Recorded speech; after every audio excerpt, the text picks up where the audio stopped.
Actually, it is really a different. Oh, there is a story, and Harish ji is the culprit for that. वो हम बाद में discuss करेंगे. Yeah. Okay. So I just start. So good evening, everyone. Myself, Ruchi Agarwal, taking this opportunity to welcome you all and our speaker, Ms. Harini Srinivasan, to HR Milestone Forum. I'm happy to share that today is our 16th. Video on करना पड़ेगा. Can I request everyone to please mute your call? Sorry, camera से हटाओ. नहीं on ही है. आपका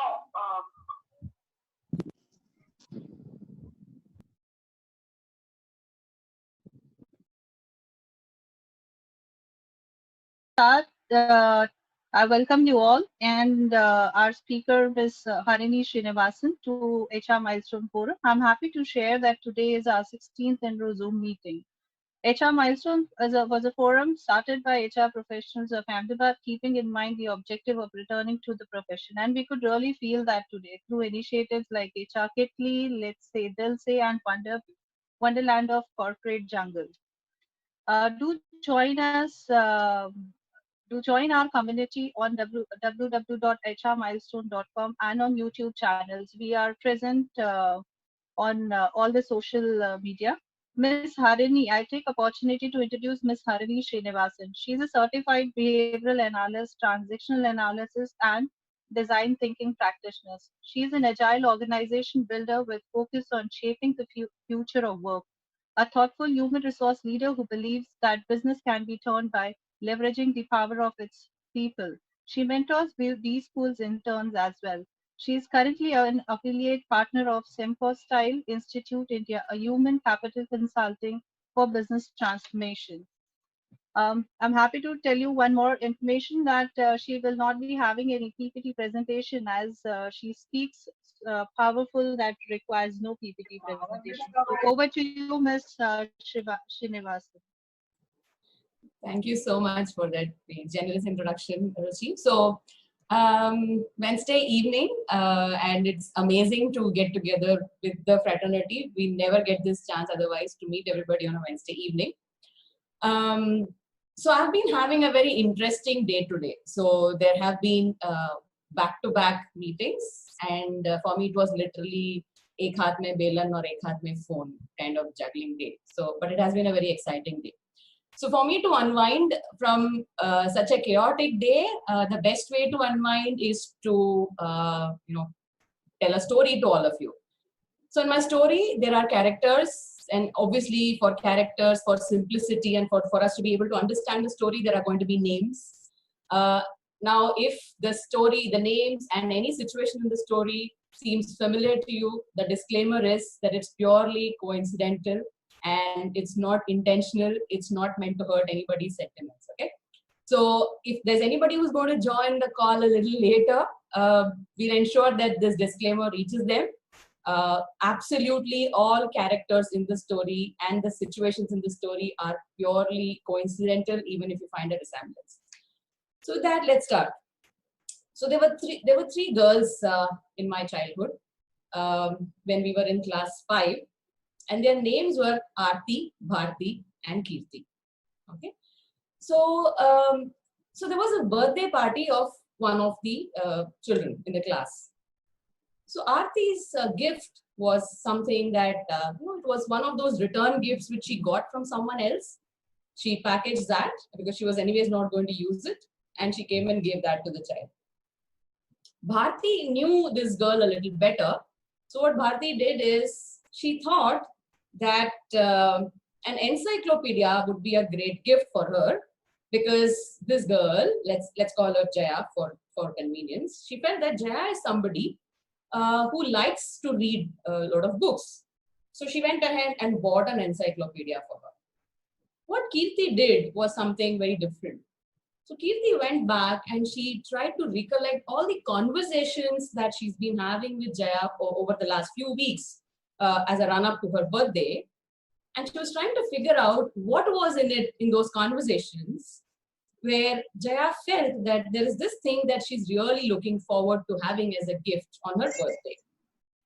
Kirti recollected that Jaya said that she wants to become an artist and she wants to spend her weekends doing painting on canvases. And she didn't know where to get canvases from. So Kirti remembered this conversation and she decided that, that's the gift which is going to excite her the most. So she went ahead and bought canvas and some brushes and some acrylic paints for Jaya.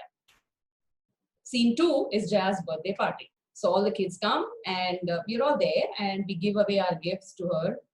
The cake is cut and all that happens. And then we sit there and we tell her that, come on, open the gifts right now in front of us, because each one of us is very curious to see what is the reaction that she gives when she's opening the gifts. So she opened a gift and it turned out to be a pencil box. We all exchanged glances. It looked like something very familiar. It was one of those return gifts which another friend had given. And it was a little bit of an embarrassment that Aarti had to face, because that was her gift and it was a pass it on from someone else's return gift. Then other gifts were opened and another, it looked like a heavy gift. So Jaya was very curious. She opened it and she found an encyclopedia. Why she was very happy with it, because she loves books. Okay? Everyone, all of us knew she loved books and she was very happy with it. But she said, oh, this is an encyclopedia which I already had. It's a little bit in tatters, but it's a duplicate copy. Nevertheless, I will use it for replacing it. And then she went on opening other gifts as well. And finally, she opened a gift from which she saw a canvas and acrylic paints. And just imagine what was her joy when she saw that. And also imagine what was the reaction on Kirti's face when she saw that expression from her friend whom she loved so dearly, right? With this, I want to set in context what we are going to talk about in the next 40 minutes or so. At any point of time, if anyone has a question, wants to make a point, I think it will be a good idea to use the chat box if you want to ask any questions. And anybody in the organizing team can stop me and ask me to answer a question. Otherwise, if all of you can see at the bottom toolbar, there is something called as reactions. I'll be happy if you can put any reaction on your screen as and when I'm speaking, because I'm watching all your screens and that will make it a lot more interactive for me. The reactions, I guess there are two reactions. One is a thumbs up and the other is a clap. Fortunately for me, there is no thumbs down anyways. So just go ahead and feel free to use those reactions as I speak, and that'll help me play to my gallery.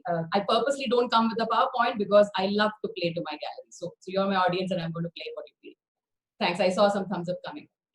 Right. So with this context of the story of Aarti, Bharti and Kirti of my childhood, this is where I'm setting the context for design thinking and design thinking in HR.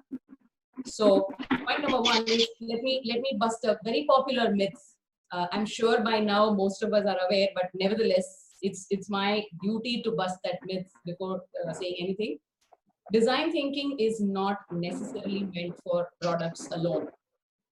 Design thinking is for anything which is designed for a target audience. So it definitely is applicable to the services industry. So when we talk about HR as a function, HR is absolutely meant to be industry agnostic. There is no such thing as how does an HR in a manufacturing industry behave?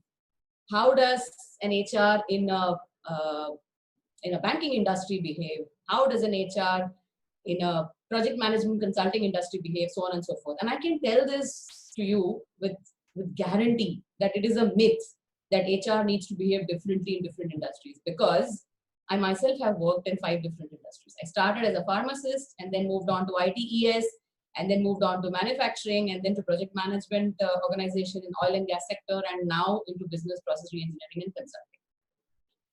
So I've been through HR and also moved out of HR for a while because I felt that we are not supposed to be siloing ourselves. Now, why this is important is that when HR is not industry specific, when HR is absolutely industry agnostic and we all know and firmly believe in it, why is it that we don't look at HR itself as one large services industry? Okay, all of us belong to one large services industry. We go beyond organizations, we go beyond boundaries. This particular forum itself is, there are no organizational charts that really bind us. There is no hierarchy here.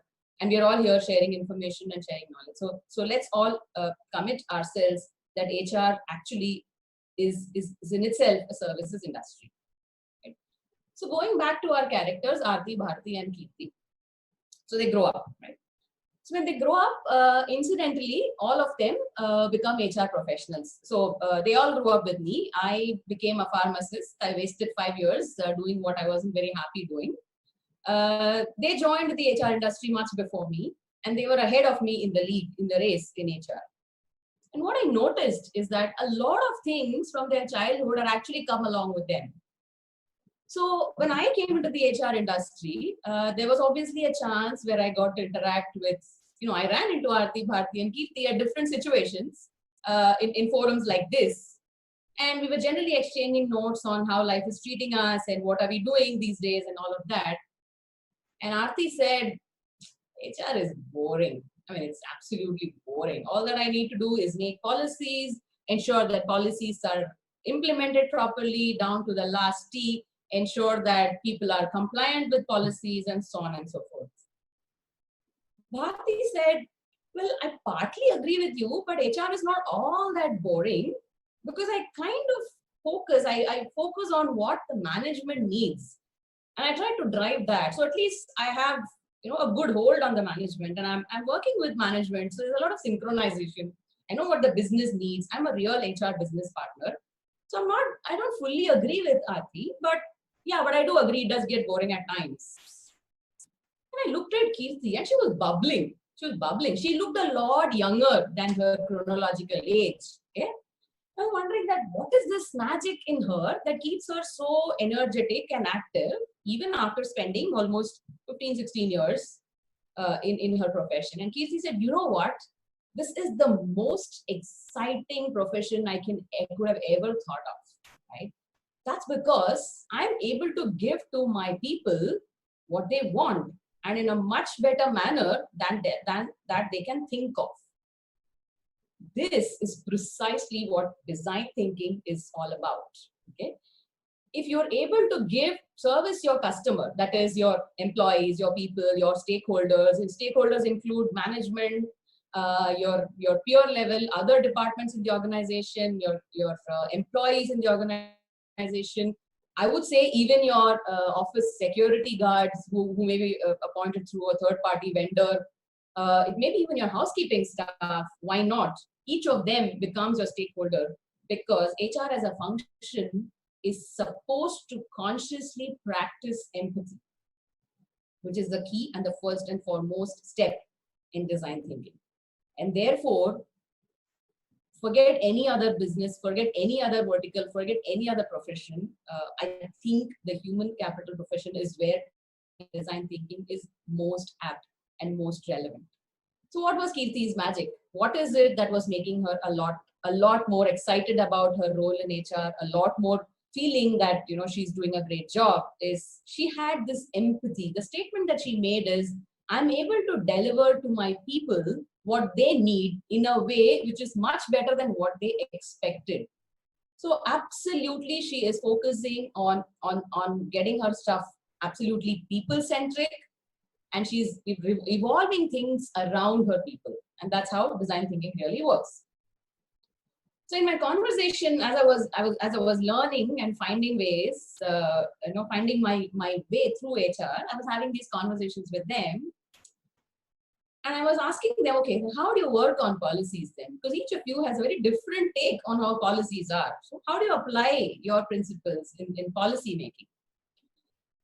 So Aarti's answer was very simple. The moment management says that we need this policy, okay, for example, we needed a paternity leave policy, and management said, HR, come on, draft a paternity leave policy. And what I did is I shared this requirement on all the HR WhatsApp groups that I have. and I asked, does anybody have a paternity leave policy? Can you please share it with me? Sometimes I feel so lazy and I'm so bored with my job. Sometimes I say, if anybody has an editable version, a doc version, please share that with me. I know some of us do it at times, right? That's part of the story. Right? So this is what Aarti did, and what she got was, and okay, there are people who generously share documents. So she got something which she directly tried to apply in her organization. And why was she absolutely frustrated with that methodology? Is she thought it will work in her organization because she picked up from a company which she thought is her industry, so everything should match absolutely. She just rolled it out, and she realized that she had to roll it back because people weren't very happy because they couldn't apply it to a lot of people. There were many people who had a lot of leave balance with them, so on and so forth. It became a big mess, and then she had to roll it back. And she said, this is what happens in HR, and I'm frustrated. I go ahead, I do benchmarking, I collect from the industry, and I share it with my company. It doesn't work. What are you saying? HR is great. So Bharti's style was slightly different. She also did this. She asked around, she asked in various WhatsApp groups, she searched on different groups on the internet. She found out different versions of the policy, and she put together something which she thought is relevant to her business. Okay, she rolled it out. It kind of went because it went from HR. There was support from management, but there were a lot of people who weren't very happy with it. They did come back. They said, but anyways, it doesn't make too much of sense. Now it's rolled out. There's kind of a 50-50 kind of a thing happening. What did Kirti do? You know what Kirti's policy was? Paternity leave policy. It was an eye-opener for me. What Kirti did was she figured out what is it that people want, right? So she did an exercise, what she would call as walk the talk. Okay, by the way, another disclaimer, some of these jargons that I'm using, they are my copyright. Okay, so if you happen to use them somewhere, please quote me. So she used a practice called as walk the talk. Okay, so what Kirti did is she used to go around meet with her people. She had assigned herself as an HR champion to 50 people, and she made it a point to ensure that she interacts with each of those 50 people one-on-one every week, once every week. Not too difficult. And none of these interactions were meant to be formal and calendarized. These interactions would be random, in any random order. So random that the person says that she's going to come and speak because she is HR, right? So she would go and she would meet all of these 50 people one-on-one once a week. And she would make notings in her little yellow notebook as to what these conversations were. And she would go back home, spend the evening analyzing all those observations, all those things that people want. And she realized that this is an extremely powerful tool to feel the pulse of the population and to come up with a policy before it even becomes a grievance. So she said, let's do away with the grievance redressal cell of the yesteryears, of the industrial era. Here we are adults. We are people in the information era. We are people in the digital era. We're not going to have grievances. We're going to have solutions among ourselves. So why do we create a grievance cell, then invite people into it? Now, because you're invited, you will come with grievances. Why do all of that? So she said, fine, let me go around talking with people. Okay, now let me find out what is it that they want. But one commitment from me is I will give back to them what is it that they want, but in a much better way than they thought. Right? That was her mantra. So she spoke to a cross section of her people, and she realized that what people actually want is when the child goes to first day at school, the father of the child wants to be there. And he ends up asking for leave and he doesn't get leave approvals and so on. There are times when she has noticed that, some of the employees used to say that my child has to undergo vaccination and he's crying a lot and my wife is not able to manage. I wish I were there. These are casual conversations. What I sometimes call as agenda-less conversation. She actually just captured all these conversations, and from all of these conversations, all of these insights, she found out a beautiful way to come up with a paternity leave policy. And what was her policy? Her policy was like this. She came up with the first draft, okay? Obviously, it's an iterative draft because she's applying design thinking there. It's an iterative draft. So the first draft said, we'll give 30 days of paternity leave, all right? So when other organizations are giving 15 days or 10 days or 7 days, whatever, we propose 30 days of paternity leave. The conditions are like this. The 30 days can be spread over 3 years since the child is born, right? Now, who said paternity leave has to be taken as soon as the child is born and consumed then and there? Okay, that's what happens in the West for reasons in the Western context, right? So in the Western context, the support systems, the family support systems are not as much as strong as they are in India. So probably in the Western context, the father of the child is required to be in the hospital, come home, keep the home sanitized and ready enough to receive the baby, ensure that everything is put in place, ensure that there is, if you call it business continuity at home, that food supplies and all of that. All that probably becomes the responsibility of the father, and probably that is why he requires a lot of time. But look at it in the Indian context. Most of the time there is family support. Either the mother or the mother-in-law is around to take care of the baby. And there are multiple aunts who keep giving a lot of advice. So there are lots of people around, and there's a lot of celebration that happens as soon as the child is born, and on day 11, the naming ceremony, so on and so forth. The father really doesn't get too much time to be with the child, too much of quality time, right? But think of it, every single vaccination, when all the family members go back to their routines and they're back and there's just one or two support system around, every single vaccination, the mother also wants the father to be along with her. The father also wishes that he's there, maybe to see how his child reacts to the needle. School interview, okay? Both parents many a times are required to be there. First day at school, who says the father would not love to see his child's smiling face or crying face or face of anxiety on the first day of the school? First sports day, first annual day, whatsoever, till the child is 3 years or 4 years old. Why don't we use paternity leave, which is meant for the father to play his role, for every milestone in the child's life where the father's presence is required? Isn't that a great idea? So this is exactly what happens when you apply design thinking in policy making, for example, within HR.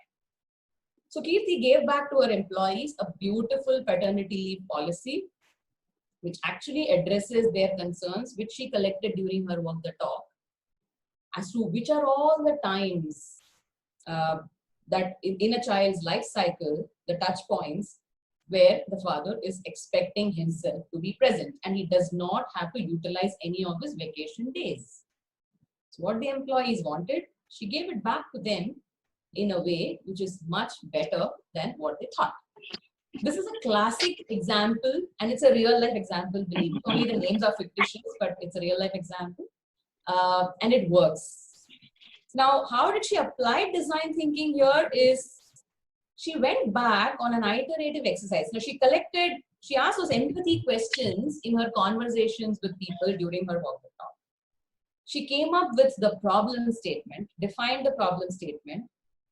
She did something, I can see some questions coming up, we'll certainly taken up towards the end. So she did brainstorming with people using techniques like snowballing or affinity diagram. So these are very useful brainstorming sessions which can be done with a cross-section of people from across the organization.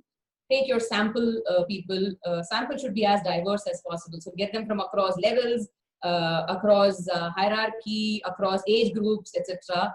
Let them all collectively come into a room, and affinity diagram is one of the easiest and the best way to come up with the top 3 items which are collectively decided by the group. No idea gets trivial and gets thrown out.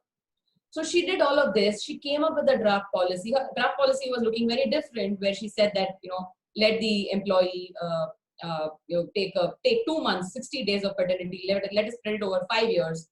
Then the management people said that, oh, we can't have something lingering for 5 years. Finance had a problem. They said we can't have something cumulative for so long because this is a benefit and benefits get costed and there are incremental costs on it, so on and so forth. So with a lot of these iterations, then she went back to her empathy audience and she was trying to test with them that would this make sense to you? She tried to see whether anybody has that aha moment in their eyes and she's giving this idea as a possibility. She did all of these iterations and over a period of 2 weeks, the policy that came out was something that catered extremely well to the people, to her users, the end users. It made a lot of sense to the business in terms of not impacting business continuity because of absenteeism. That was a concern they had. I mean, why did the business not want to give paternity leave? Was they were a little worried about business getting impacted because the average age there was 32 for all the male employees. So they said that so many of our men are in the reproductive age. So if all of them start taking maternity leave turn by turn, what happens to our projects? So that was their concern. So with all these, she was able to address all their concerns, and through an iterative process of 7 versions of the policy draft, she released a policy which is sustainable and can maybe even outlive her in the organization. What did she derive out of this? An extreme sense of satisfaction because she did what she had committed of delivering something better than what they had even thought. What did the employees perceive this as? Each one in her organization was like that Jaya in that birthday party. They felt that Kirti is somebody who, whatever she does it for me. So each one of them had this feeling that she is so fond of her people that whatever she does it for the people's sake. Everyone in the management felt that she's somebody who understands business so well. And whatever she does with a very strong sense of business in her mind. So this is what design thinking does to HR. It simply builds credibility for the HR function, both in the eyes of the management and in the eyes of the employees and in the eyes of every single stakeholder. What did the housekeeping boys in Kirti's organization feel about this? So news like this, when there is so much excitement, when there is so much of thrill around the place, it spreads. It's absolutely infectious and contagious. It spreads even faster than the coronavirus. The housekeeping boys, the janitors, they also realized that this is an organization where people are cared for. And they went back and told their employer that no matter what happens, we should be continued to deployed in this organization because we feel that this is a place where people are cared for. At some point, Kirti quit that organization. And even after a year, right from the housekeeping staff to the janitors to the CEO, there are several employees who reach out to her and they tell her that how much she's being missed. Wouldn't that be a great feeling for all of us as HR professionals to be remembered for all the good things even after we are gone? Right? So let me take another example of design thinking in HR. Let's take a controversial subject called as performance management. So how does one make performance management absolutely exciting? So performance management is something which all of us have been growing up saying that, yeah, there are objectives and everybody's achievement has to be measured against those objectives. And you give everyone a label 1, 2, 3, 4, 5. And there is somebody who's sitting there and decides what should be the increment for 1, for 2, 3, 4. In some organizations, it is 5, 4, 3, 2, 1. In some organizations, 1, 2, 3, 2, 5. And for me, whichever organization I go, it's always the reverse. So I struggle to understand that, first of all. So this is how performance management is. And there is this popular story that, you shuffle what HR does is shuffles all the names in a jar and throws it. And whichever name gets stuck on the ceiling exceeds expectations. Whichever name gets fallen on the table meets expectations, and whichever chit gets fallen on the floor gets tagged as does not meet expectations. So this is a popular perception about performance management. So how did this happen in the first place? When performance management, the traditional performance management systems were defined, I'm talking of management by objectives, it was defined keeping in mind the stakeholders, which were the business heads. So when it was designed at that time and age, it made sense. But everything has a shelf life. So probably that needs to be relooked now. And who are our end users? What is it that people want? Now we are moving to multi-generation workforce, and nothing can stop us from getting there. We're going to be having 4 generations working under the same roof. So obviously one size fits all is not the answer. So design thinking has a big place to play.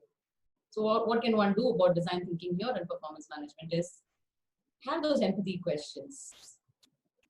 Ask all those questions as how may we make performance appraisal process a lot more exciting for you? Hear it from your end users. I've done that, and people have come back telling me, I want my manager to tell me how I have performed, project by project. I want my manager to have done a lot of homework and come back and give me feedback. I have people who came back telling me that performance appraisal discussions for me will become exciting when I have my manager and I have my project manager also on a call or in the same room. Because I don't think that my line manager knows everything that happened on the project. It's all those small, tiny stories which happened on the project. So I want both of them there. I have people who came back telling me that I would like to have a dialogue and not a monologue. I want to go back and tell my manager what is it that I thought that he could have done better to make me perform better. So when we ran an innovation lab at our workplace, and in the innovation lab is where all these ideas used to come. And what was the constituent of this innovation lab? Who were the people who were part of it?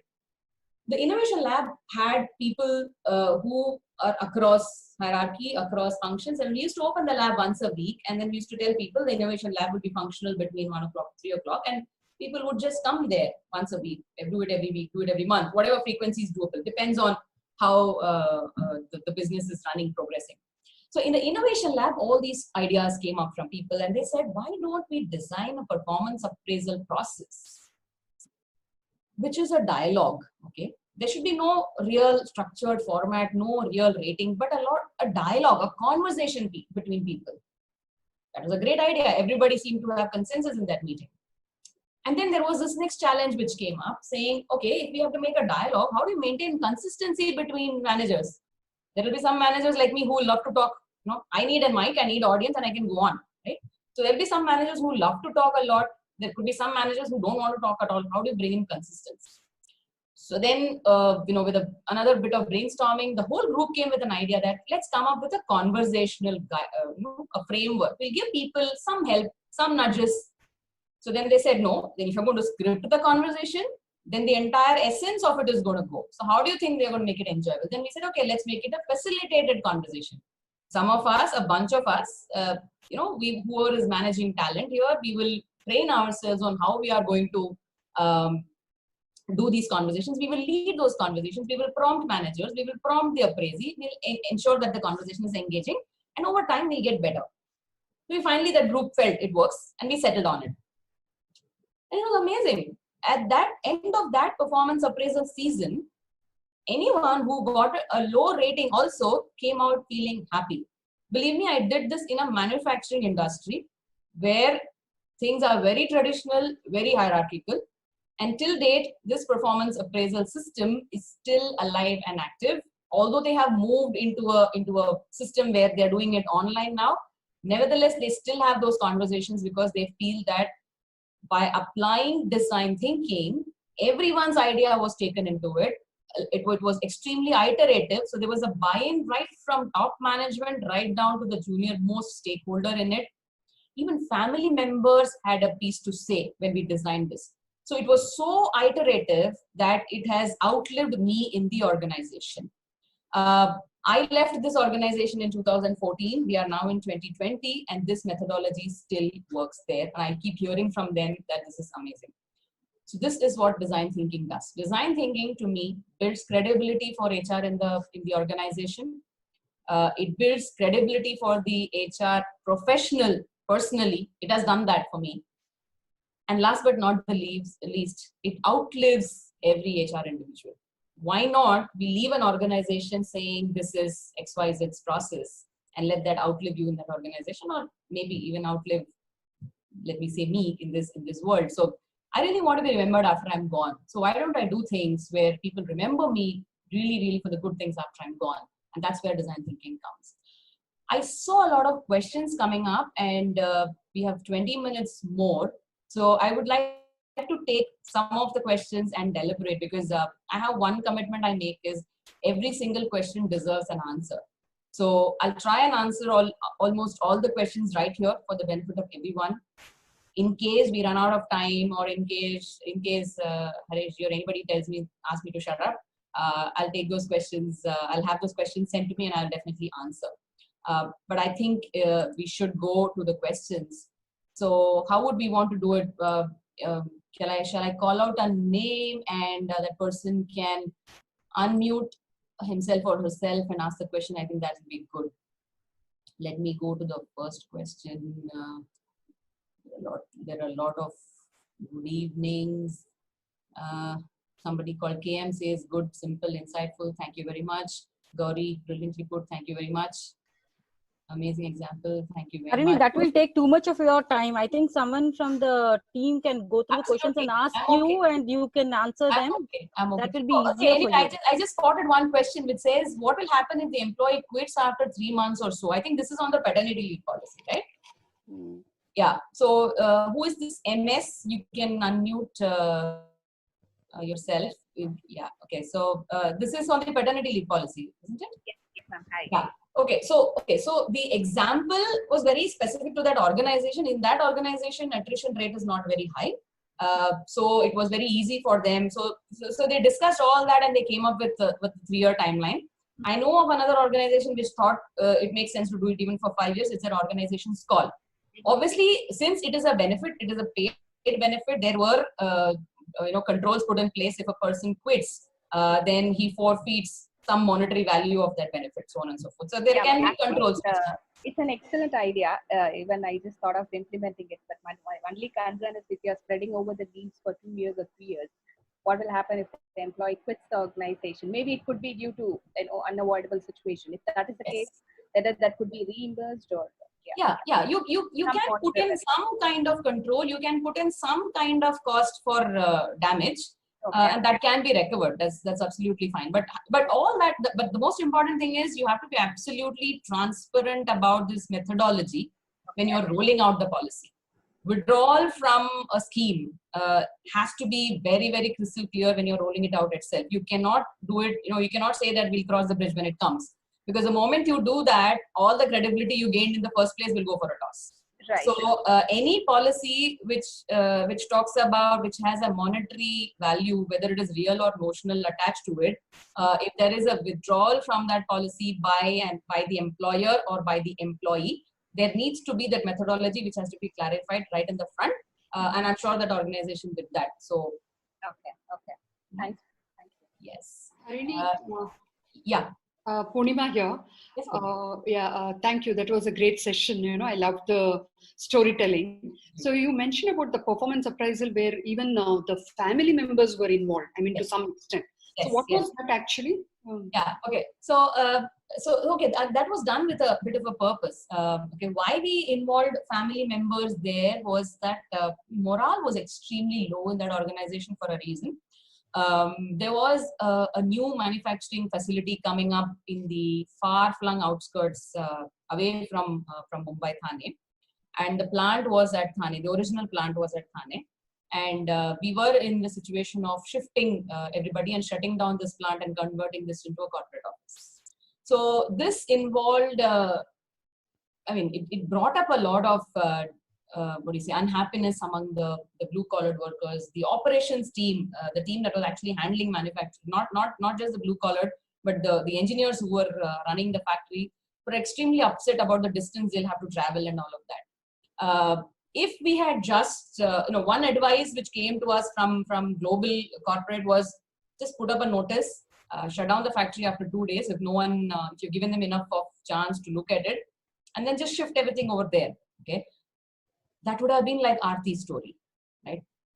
It doesn't make sense to me to continue the practice here. It doesn't make sense to me to have that pencil box which someone else gave me. Might as well give it away to Jaya, right? That was how it was. But we didn't want to do that, right? We really wanted to be Kirti's story. So we went back trying to find out from them what is it that's really upsetting them and all of that. And they had lots of stories to tell where their wives were involved and why they were unhappy about the time taken to travel and how it will impact dropping the child to school and so on and so forth. So we had to communicate to them that we are an organization that cares, right? So we will eventually come up with ways in which you can manage home and all of that. So when we worked on their performance targets for the quarter, we actually put in place. We factored in how much time they would require to take care of home, what are the timings that they would require to be at home, and how do we arrange the bus services around that, so on and so forth. So we went back to their family members saying, how is it that you are going to contribute for the success of your husband? Okay, so that is where they were involved in setting the targets. So and at the end of it, we went back to them saying, you evaluate whether they have been able to do justice at home.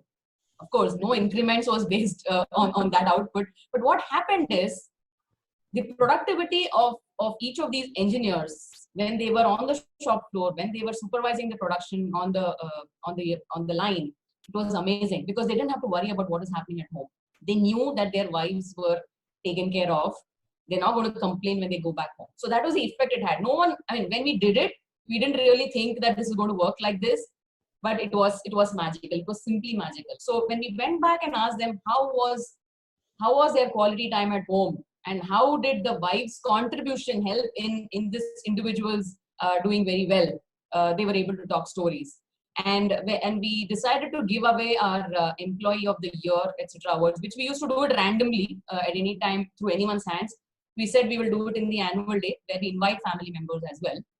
Because shifting the factory from one place to another was a big thing, and it would not have been successful without a single day's loss of production if the family had not cooperated. We wanted to give that message loud and strong about the performance to the family. So that's how it was. Oh, obviously they were not involved in setting all the targets, but for this instance, yes. But it happened because we reached out to them when we formed our policy, when we formed our relocation policy, when we formed our performance appraisal policy, and so on. So that was where it was.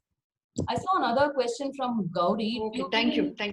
Yeah. Okay. So Gauri's question is, would you like to ask the question? Yes.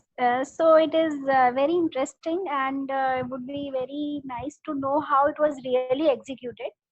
So was it that the talent partner was present in the room when the dialogue was going on, how it was perceived, and did it have any impact on the real rating, or rating remained the same but the satisfaction increased in terms of the dialogue? Brilliant question. I am very glad that you asked this question, Gauri, Thank you. because there are lots of nuances in this. In fact, you brought in many aspects, which I'm happy that you voiced this question, because I wouldn't have read all of this in your what you've typed over there. The straight answer is yes, the HR business partner was present during the discussion, because that was what the group had agreed. The group had agreed that we will do it facilitated. They said that a script won't work because this is something very, very new, and we want consistency so that everyone is treated fairly. We don't want some managers talking too much. We don't want introverted managers not saying anything in the conversation. Even if it's scripted, it may not happen. We needed someone to monitor whether justice is being done to the appraisee in the discussion, and also whether the appraisee is ensuring that he gets what he wanted. Because this came from them, right? The whole idea came from them. So if the HR business partner is sitting there as an observer, looking with a non-judgmental eye to both the parties, it works amazing. So the appraisee did not have any problem with the HR business partner sitting there.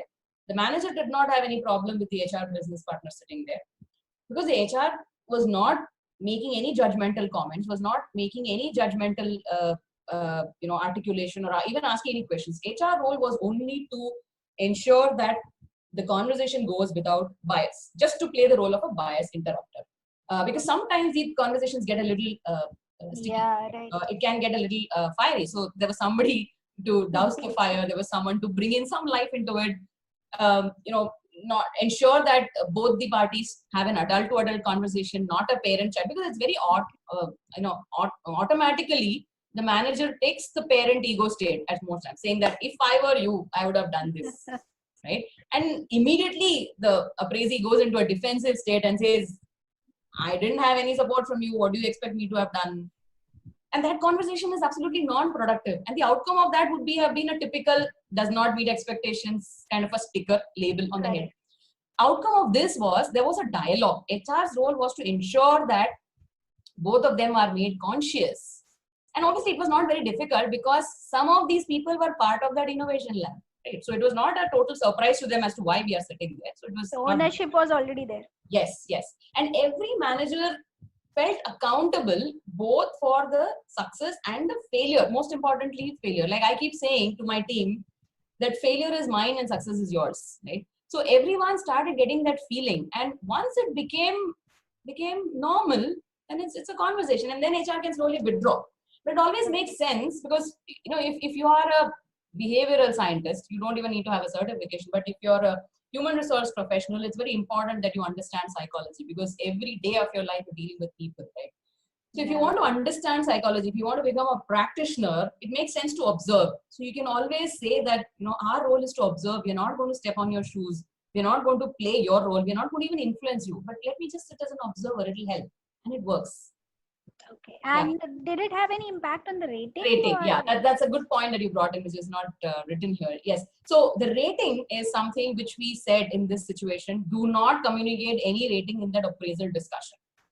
Okay. The appraisal discussion will not use words like you have exceeded expectations or you have not exceeded it or you have not met expectations. The appraisal discussion will be purely around what we call as a STAR framework. No, STAR framework is not my original. It is there. You can Google. It is S stands for the situation. Yeah. So the appraiser is supposed to pick up a situation and both of them are supposed to talk around it. The appraiser is supposed to talk about the tasks around that situation, what action he or she felt that the appraisee took, and what was the result or the outcome. So that is the STAR. And the entire conversation happens around the STAR framework. No rating, no decision is given in that discussion. And we ended that discussion saying that, hope you had a great conversation. Hope you got the feedback that you wished you would have got. Hope your concerns are addressed on your way forward in the next year. Right? Because that was a very critical question to sign off.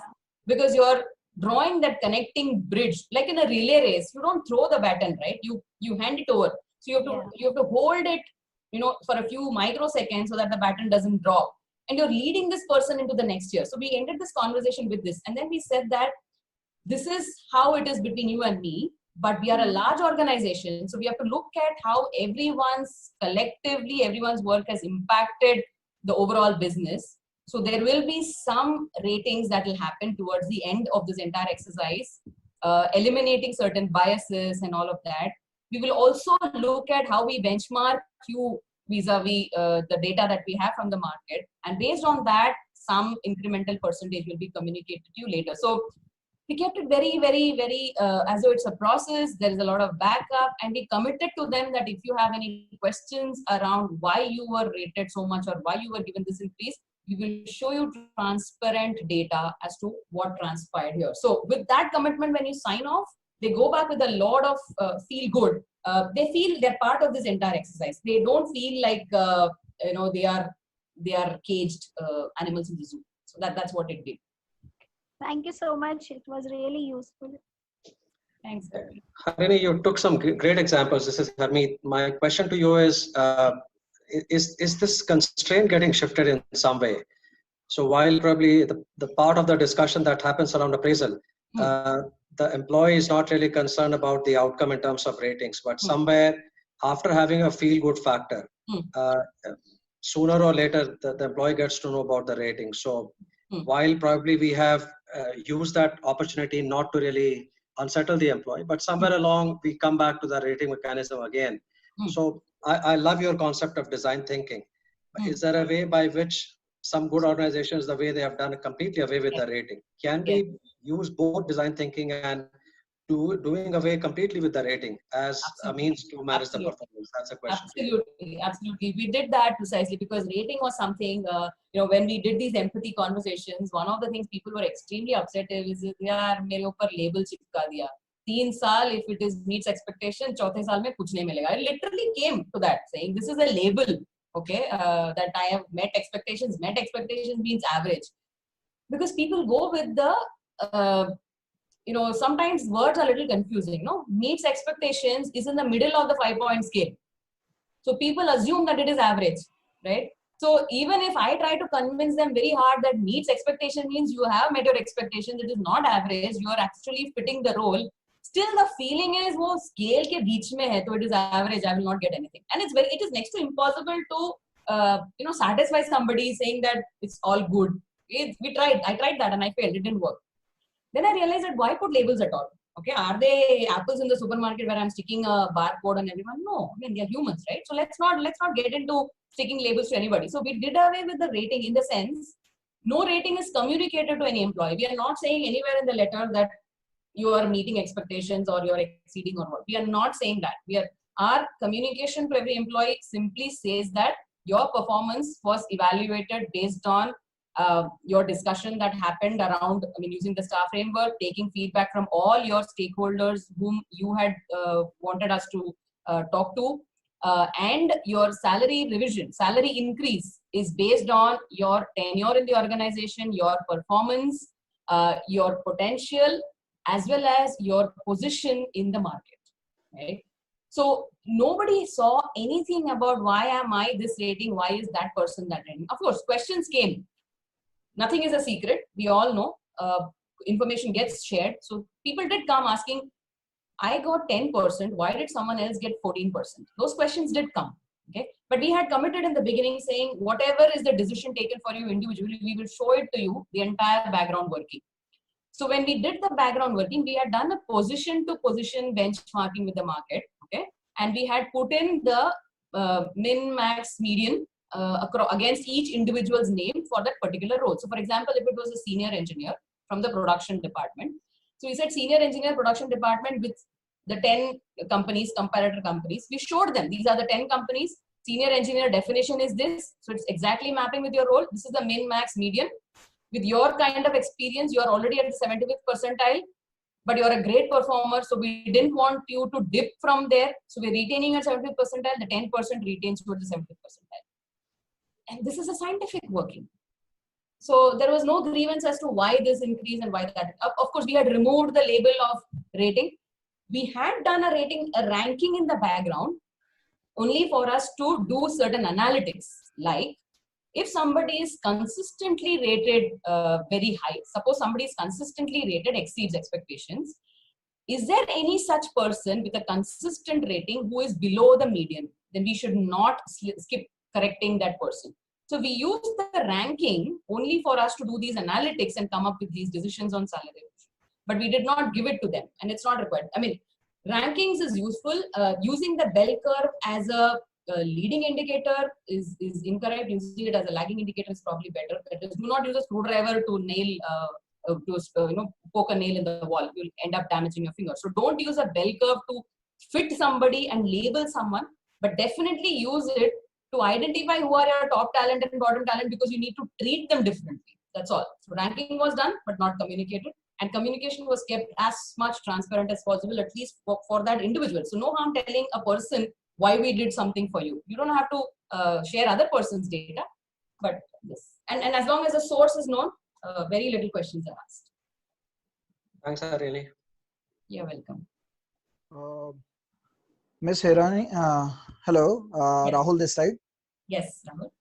Hi, so I posted one question and I listened to you carefully, and we are talking lots of monetary things.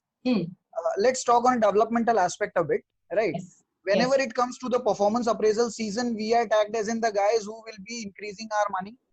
Simply in a typical manufacturing setup wherein we failed somewhere, we as an HR, we failed to understand that pyramidal structure shown by Maslow. What motivates the person, right? And wherein if you have a manpower exceeding 3,000 or 4,000, it is practically impossible to talk to everyone.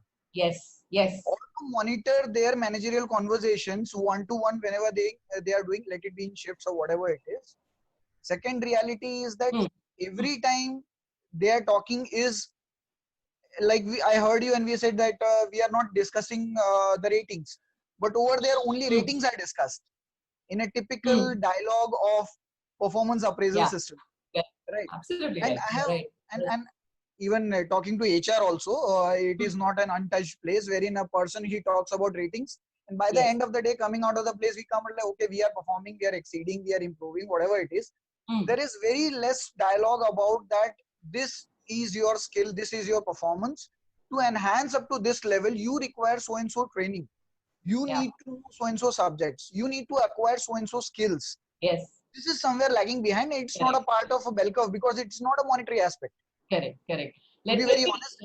Let me address this question in a way which is matching with the context, the topic of today's session. Performance management compensation is a subject very, very close to my heart. So I will get into solving your problem. Let me not do that, because let's talk about how you bring in design thinking here. Okay, let's not deviate from that. That's very tempting to deviate. So when you apply design thinking here, typically what you're saying is absolutely true. That's what happens. It ends up entering into a discussion around rating, salary increase, and so on. Now, why does that happen? Is simply because we're all behaving like either like Aarti in an extreme or like Bharti. Okay, we are not trying to find out from your appraisee and the appraiser and the other stakeholders. We're not trying to find out what is it that you want to be an outcome of this discussion. Do you want the outcome of this discussion to label people so that you put a formula? If you're rating 1, then you will get 20%. If you're rating 5, you will get 0%. Is that the outcome? If that is the outcome, please go ahead and put labels. That's what design thinking is saying. But if your outcome is to identify people who are your top performers, okay? If your desired outcome is to identify them, understand what is running in their minds, try to gauge their pulse. Is there a possibility that this person will leave as soon as he gets an increment? Okay. If these are all things which you want to find out in an appraisal discussion, the whole conversation will be different. So what you do is, as an HR professional, when you are designing this conversation framework, okay, you go back to your, like what we did in the innovation lab, and try to find out what is the outcome that we want out of this conversation. If the outcome, the script of that conversation is not leading anywhere towards labeling and salary increase, it's only going to say, in our script, the manager was asked, okay, now, like we asked in Kaun Banega Crorepati, Amitabh asked, what will you do with this 1 crore if you win? So we also did that. We did that question. We said, okay, let's play KBC. Okay, you're on the hot seat. What will you do if we give you a 20% increase and a promotion? So if this guy says, fantastic, I will go ahead and do this for the organization. These are my plans, and this is, engage him into a conversation to see, does he have ideas? Does he have the potential to take on the next role? If he does, I tell you, give him that promotion and give him that 24% increase. If he says, well, I don't know, let me see, you can make a judgment that this guy is likely to jump off. So use your instincts, use some creativity, bring in life into that conversation. Otherwise, life of HR is very boring like Aarti's life. Let us speak. Right. Thank you very much. Yeah, so that's where design thinking comes. You put yourself in the shoes of the appraisee, in the shoes of the manager simultaneously, and try to understand what they want to derive out of that, and keep it iterative so that you come bang on to what you want. But then one more thing, just one more thing. Yes. It cannot be an overnight study. I would say it will take a bit of time. Way before appraisals. Absolutely. ऐसा क्यों होता है कि appraisal season में HR बहुत active होता है? It should not be so, right? HR is supposed to be busy throughout the year. So as soon as one appraisal is over, go back, circle around with the same people, have your second round of empathy conversations, trying to find out what went good, what went bad, and try to do something better next year. Yeah. Right. Yeah. Yes. Sheena. Hi, Sheena. Question. You have a question. Would you like to voice it? Hello, ma'am. Yes, Sheena. Yes, ma'am. I have a question. Yes. There are some biases in the performance management. So, how this situation is dealt by the HR? Okay. So, the answer to this typically is that HR has to play the role in countering the bias by keeping data always ready. Data is very, very important. Okay, so biases typically will come. You're talking about liking and disliking, I guess, I presume. So if HR has a lot of data around this particular individual, you can always counter the bias that the manager might have. Now putting this, but sometimes there is like mid-level management. So there may be a situation like employees handling the situation with that mid-level management also, like if I'll say something, so it will impact my appraisal for the next year as well. Yeah.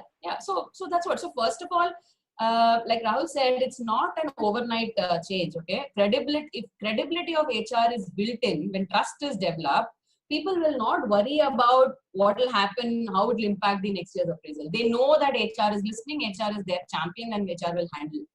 But this answer, Sheena, I can talk to you one-on-one a little later, because this is slightly digressing from design thinking. I see there are more questions around design thinking, so I would like to take that here. But Sheena, I can always, yeah, so you know me, we can always connect one-on-one. Okay, ma'am. Yeah. Okay. Yes. Dhara, you have a question. Do you want to voice it?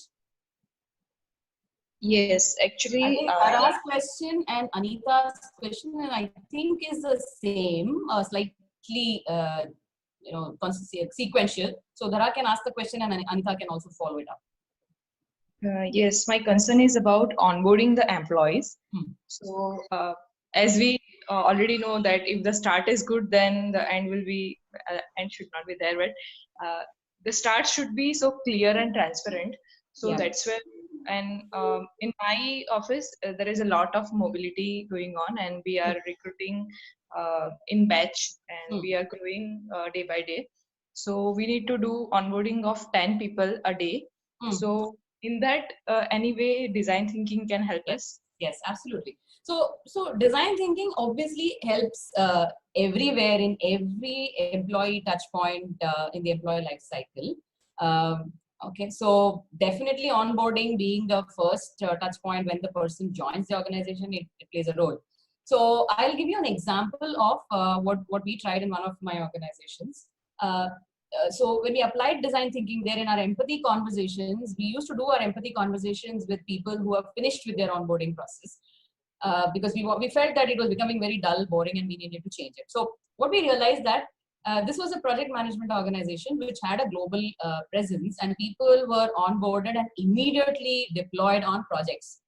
So they were getting no time to sink in and assimilate into the organization's culture. They were asked to sign a document which says that I have read and understood the ethics and compliance and all of that, but it made no sense. So that was one feedback we got. And when we asked them, what do you want us to do differently? They said that we want the onboarding process should be so interactive that we get to meet people, understand what's happening in the home offices and so on. So we did a lot of iterations. We started with having one-on-one Skype call discussions with people on the home office. We tried to buy in, squeeze in time here and there, made some extended hours in the first week and all of that. But again, that wasn't really satisfying all new joinees. And then we brought in an aspect of, can we use a little bit of virtual reality? So we did an experiment with a bunch of interns from one of the colleges that I go to, and we brought in virtual reality, and we said that, okay, as part of the induction, you take a virtual tour of whichever home office that you're going to be working with for your project before you get on board. And you meet people, you get to meet them face to face. So the idea of bringing in virtual reality into onboarding came from design thinking. So it depends on what is the pain point in your onboarding process. What is it that people are not happy with? What is it that they would wish to see? Based on that, you design your onboarding. What works for me may not work for you. So it's very, very specific to your context. And in design thinking, it's extremely important to contextualize your design, to contextualize your it's almost like a product or a service. So like I said, you can't use a screwdriver to hammer a nail into the wall, right? So don't copy anything, contextualize it. That's the whole concept. Yeah. Anita, do you Thank want you, Harini. And Anita, just a request, if you can send any reference book or any course or something is available on internet that we can study design thinking. I'll connect with more. You one-on-one. You can always reach out to me through LinkedIn. Okay, thank you. That's the easiest, and then we can stay in touch. And that applies to anybody. Anyone who wants to ask any very specific question one-on-one, feel free to reach out to me on LinkedIn. My contact details are also there, so anything is fine. With permission from Harishji and the team, I'm okay. Anita, do you want to voice your question? Is Anita there? Yes, Harini. Yes. Yeah. So yeah, I got the clarity. So almost what Dhara has asked, the same kind of. All right. Okay. Yeah, I think MS's question, I think that I have answered. Why percentage varies among cohort workers. MS, I hope I've answered your question. Yes, ma'am. You did. Yeah, all right. Okay. MS, by the way, may I know your name? Mekla. Mekla, okay. Okay. I just want to put some human back into this conversation. Okay. All right. Okay. Is there anything else? Any closing comments? Any ideas anyone wishes to share? This is your forum. Please feel free to speak. Hi Harini, Shreya this side. Hi Shreya. Yeah, it was really a very amazing session, and definitely so many inputs and takeaways from you. So I have the HR background, and now I'm working as a HR consultant, mostly for the manufacturing industry and the startups. So what problem I'm facing is that while I want to implement the design thinking into the industries, many of the times the entrepreneurs themselves are not ready for this. They don't want to adopt this practice, and they believe that if they are, it is more about the employee-driven company rather than the employer-driven company. So what would you like to suggest? Because ultimately it is the employees who are the asset of the organization. And the owners think that if you are doing everything what the employees are asking us to do, then there is no meaning of the management. Absolutely, absolutely. See, one very simple rule for all of us in HR is we need to be able to balance the head and the heart.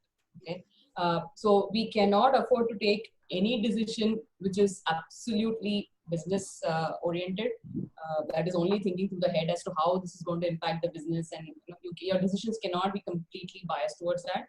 Your decisions cannot be completely biased towards employees as well. That's completely working with the heart. Both will cause you damage to your own role in the organization. So I would never recommend that.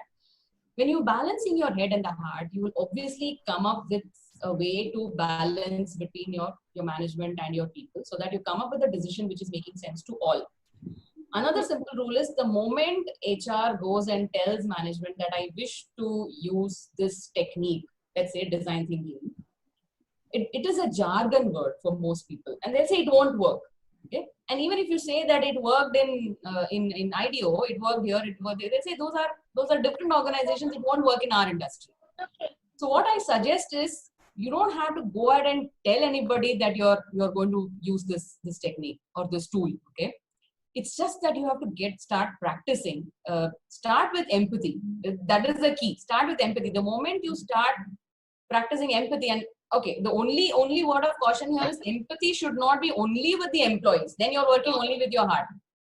Okay, put yourself in the shoes of all your stakeholders around you. Stakeholders around HR is everybody. Your employees, your peer level, your other departments, finance, whom we generally hate, managers, top management, everybody.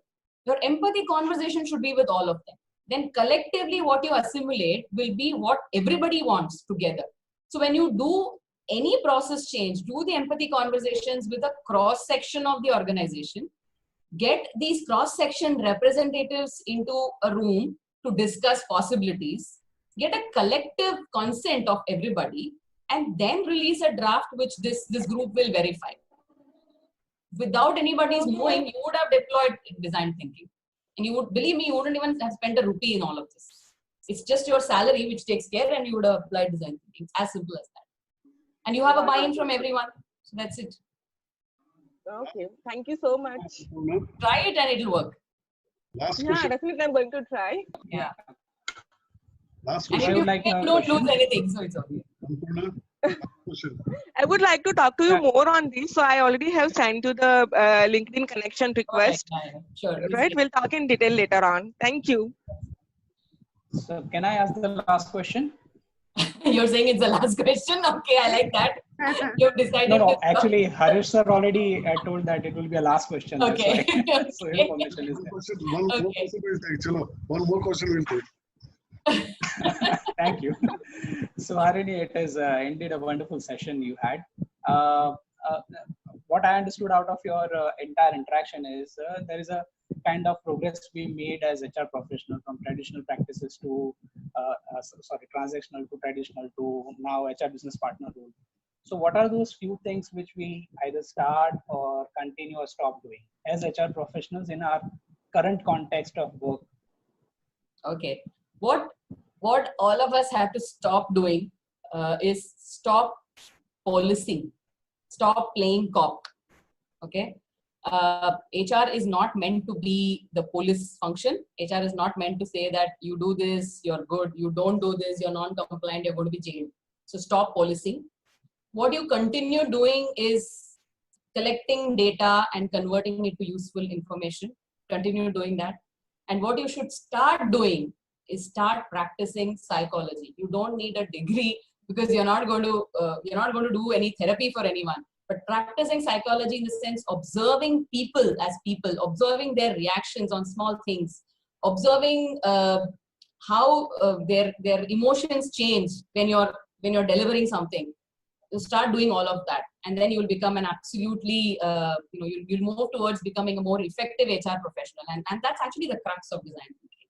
So stop being a cop, continue collecting data and converting into useful information for decision making, unbiased decision making, and start practicing observational psychology, and be happy. The last question we'll take from Annapurna, and then we'll go to Ruchi. All right. Annapurna?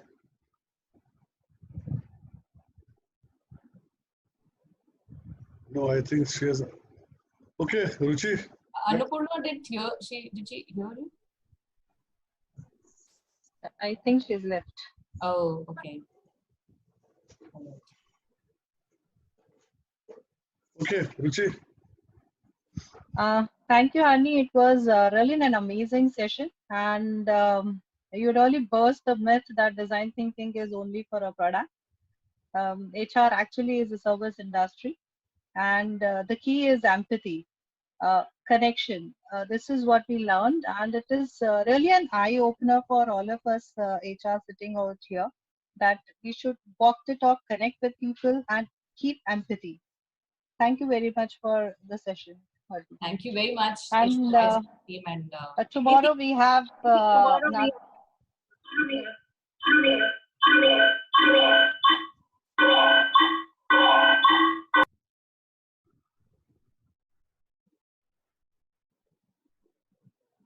wow.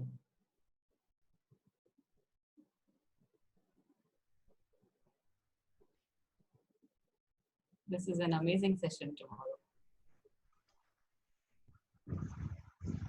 Fantastic. Yes, so tomorrow we'll be having Brigadier. Yes. We'll be talking about the transition in the RB way. Thank you. And thanks a lot, HR Milestones team. So and you had asked me what I would like to give back to the fraternity. I would like to give back to the fraternity a single commitment that, for whatever I am worth, if anybody wants to bounce an idea with me, wants to have a quick chat on how things will work, I am open to it. I have 21 wakeful hours in a day, so feel free to nudge me, shake me anytime. And my commitment is you will get a response within seconds. I think Haresh ji has seen an example of it. I respond very quickly. So that's what I want to give back to the fraternity. Thank you. So thank you, and thanks to all the members who have joined today. Let's see you tomorrow again. Thank you all. Thanks everyone. Bye bye. Stay safe. Thank you, sir. Thank you.